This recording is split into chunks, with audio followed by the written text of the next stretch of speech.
Então vamos agora, começando pela dengue, que eu acho que é a mais conhecida aqui, de uma maneira geral. É que está mais na mídia, dengue, todo mundo mais ou menos sabe o que é a dengue, né? No programa anterior eu já disse para vocês o que são vírus, né? São aqueles micro-organismos que só têm uma capa proteica e eles têm material genético dentro deles, mas eles não sobrevivem pelos seus próprios meios.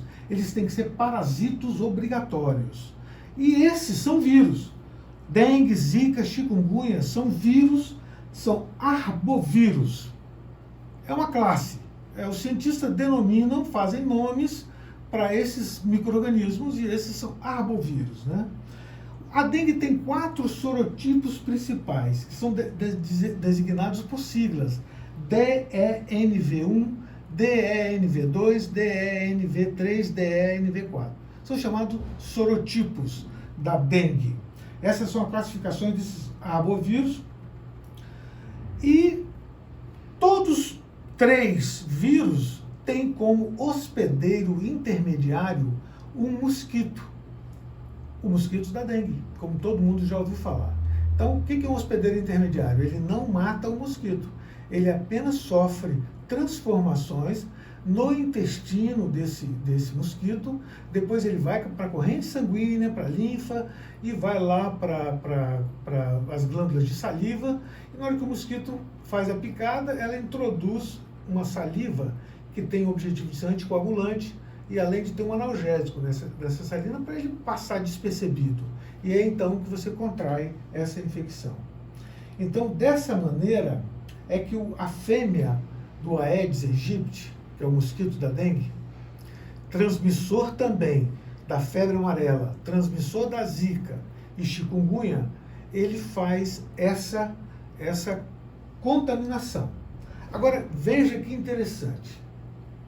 Esse mosquito, ele põe a fêmea precisa de sangue humano ou de qualquer outro tipo de sangue de animais. E normalmente esse mosquito ele estava restrito ao ambiente da floresta, ele contaminava macacos, contaminava outros tipos de animais da floresta, né? À medida que o homem foi avançando nas florestas, esses insetos passaram a ser insetos urbanos, mas eles não eram insetos urbanos. Hoje se adaptaram bem ao meio urbano.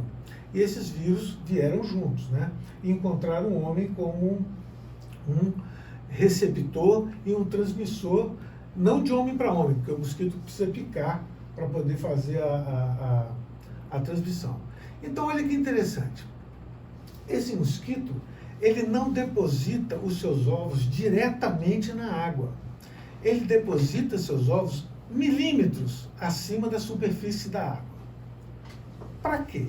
Para que quando chover e quando esse reservatório se encher de água novamente, atinge esses ovos e esses ovos eclodem.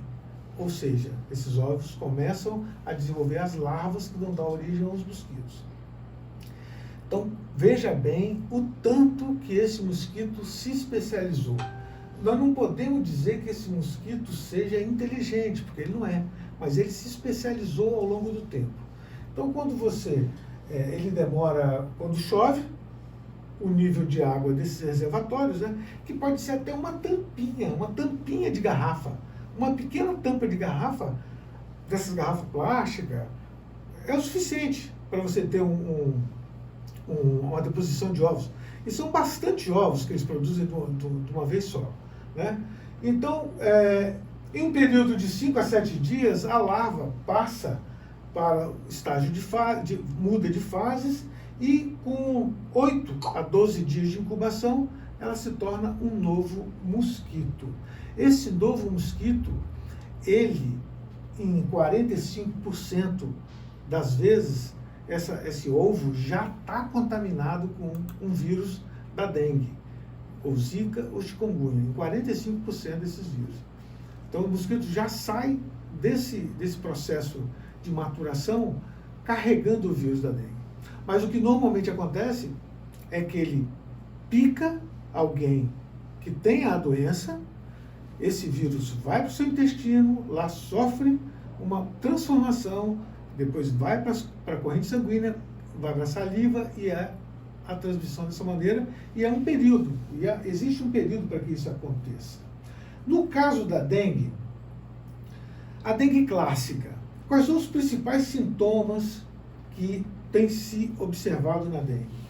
Febre rápida e alta, entre 39 e 40 graus, de início abrupto, ou seja, depois de um período de incubação, que pode ser de 3 a 5 dias, você sofre a picada do inseto, esse vírus cai na tua corrente sanguínea e ele vai se incubar lá nas suas células, até que o organismo comece a fazer o combate a esse micro-organismo.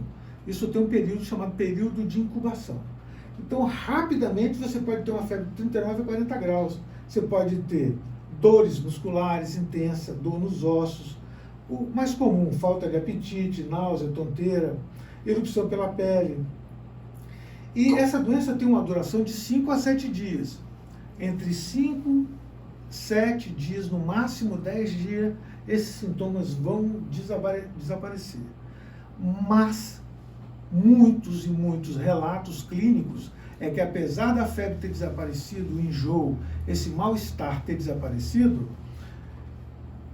há um prolongamento de alguns sintomas como fraqueza generalizada, Caburé.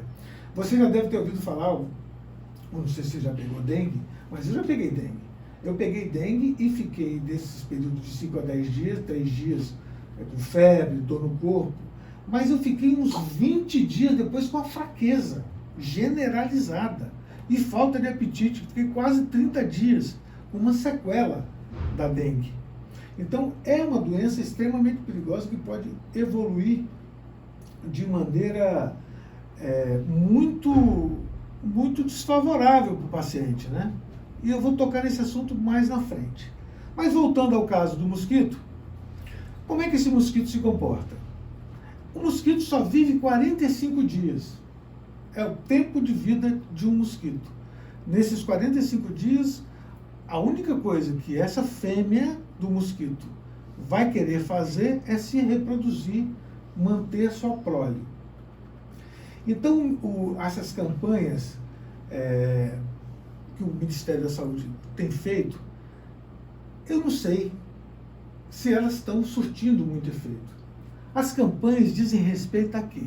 A você cuidar do seu ambiente, a você não deixar a água parada, porque são apenas 45 dias. Se você, toda semana, ou de 15 em 15 dias, verificar na sua casa, se você tem alguma tampinha, alguma planta com água, alguma coisa nesse sentido, um ralo que você não usa. Você às vezes tem aquele banheiro lá que quase não é usado, e aquele ralo está lá e você acha que está tranquilo, mas ele tem água ali dentro. Se você colocar ali um pouco de água sanitária, você mata as larvas, mata o mosquito, você protege a sua casa e protege o seu vizinho. Então, se cada um fizer a sua parte, no caso da dengue, nós estamos praticamente livres de mosquito de uma maneira geral.